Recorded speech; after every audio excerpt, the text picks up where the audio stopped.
are a great way to challenge the shoulder.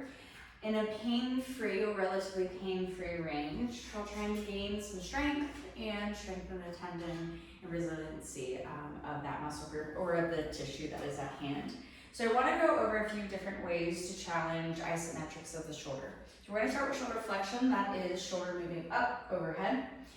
I'm going to attach a band to a rig or something stable, and I'm going to be facing away from that rig. With the band, I'm going to go into whatever range of flexion I can tolerate.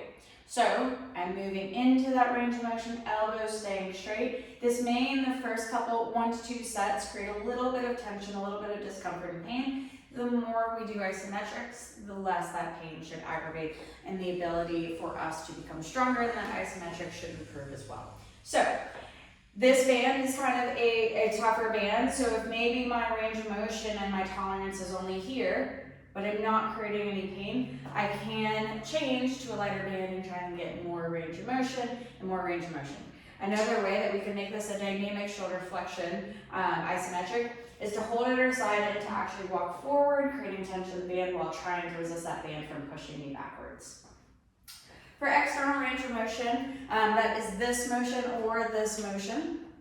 We can also do a similar exercise. I'm going to move this band just slightly up. With the band at our side, I'm going to externally rotate my shoulder without rotating or twisting my body. And I'm going to hold there. I can again progress this to a dynamic exercise and try and walk out without that band pulling me in. You can change the resistance if that's too hard as well. For internal rotation, we're going to do the opposite. So I'm going to bring that band in towards my side. I can hold this range of motion. I can again make it dynamic by stepping out and resisting it from moving outward.